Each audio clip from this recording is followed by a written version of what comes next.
जी बहू। सुमित्रा जी का बेटा था अमित और बहू का नाम था अमृता। सुमित्रा जी की बहू की बातें सुनकर ऐसा लगता था कि जैसे वो बहुत इंटेलिजेंट है, क्योंकि उससे कभी भी कोई भी सवाल पूछो फट से जवाब दे देती थी।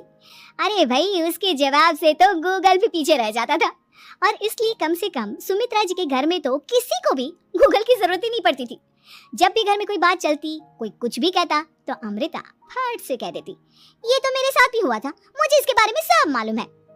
एक दिन सुमित्रा जी अमित और अपनी बहू अमृता के साथ अमित के बुआ जी, फूफा जी यानी कि मुकेश और उर्मिला जी के यहाँ पर मिलने के लिए गए। अरे बहुत अच्छा किया अमित बेटा, इतने दिनों के बाद आए हो तुम।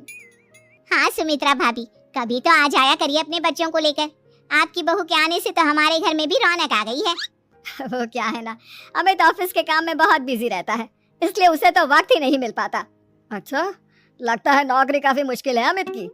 अरे नहीं फूफा जी, ऐसी कोई बात नहीं है। आप तो जानते हैं ना प्राइवेट जॉब में कितना काम होता है। अरे कोई समझे ना समझे, मुझे तो पता है प्राइवेट नौकरी में इतना काम करना पड़ता है कि इंसान की आफत आ जाती है। लेकिन बेटा, तुमने तो कभी जॉब की ही नहीं, तुम्हें कैसे पता? अरे जॉब नहीं की तो क्या हुआ मम्मी जी, सब जानती हूँ मैं। सबसे पहले ऑफिस में जाओ, वहां पर अपनी एंट्री डालो, उसके बाद दिन भर सिस्टम पर बैठकर काम करो। चारों तरफ कैमरे लगे होते हैं, आप अपनी नजर इधर की उधर नहीं कर सकते। उसके बाद दिन भर बॉस की चिक चिक सुनो, वो अलग से। यही सब होता है, मुझे ना सब पता है। अरे बहू रानी तो काफी इंटेलिजेंट है, हर बात की खबर है इसको। थोड़ी देर बाद, अब देखिए सुमित्रा भाभी, इतने दिनों के बाद आई हैं आप, खाना खाकर ही जाना, ऐसे तो मैं आपको जाने नहीं दूंगी। वैसे बुआ जी, खाने में क्या बनाया है?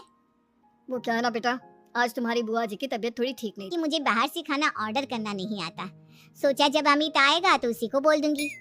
अरे मुझे आता है ना, मैं कर देती हूँ ऑर्डर। बताइए क्या क्या मंगाना है आपको?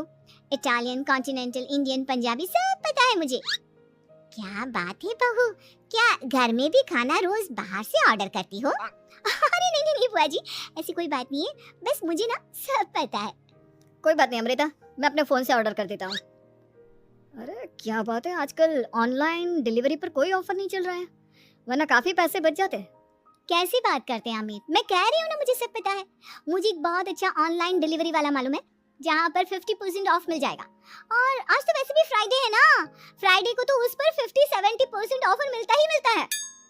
अरे क्या बात है, इसके बारे में तो मुझे पता ही नहीं था। अरे बेटा, जिस चीज के बारे में किसी को पता नहीं होता, हमारी बहू को पता होता है। एक काम कर, तू उसी को ऑर्डर करने दे। क्या बात है अमृता बेटा, तुम तो बहुत इंटेलिजेंट हो, सब कुछ जानती हो। कुछ दिनों के बाद सुमित्रा जी की कुछ सहेलियां उनसे मिलने के लिए आती हैं। अरे सुमित्रा बहन कैसी हो, बहू कैसी है तुम्हारी? अरे पूछिए मत, बहुत इंटेलिजेंट है मेरी बहू, सब कुछ जानती है। क्या बात है, बहू के आने के बाद तो औरतें दुखी हो जाती है, लेकिन तुम तो बहुत खुश लग रही हो। वो क्या है ना, मेरी बहू है ही इतनी अच्छी। अरे तो बुलाओ ना, हमारे साथ बैठेगी, बातें करेंगी तो हमें भी अच्छा लगेगा। सुमित्रा जी अमृता को बाहर बुलाती हैं और उसके बाद सब लोग बातें करने लगते हैं। क्या बताऊं, कुछ दिनों से घुटनों में इतना दर्द हो रहा है कि चला भी नहीं जाता। अब बुढ़ापे में तो ये सब चलता ही रहता है, क्या कर सकते हैं। आंटी जी आप योगा करिए, योगा और साथ में ना काले तिल खाया करिए, आपके घुटनों का दर्द भाग जाएगा।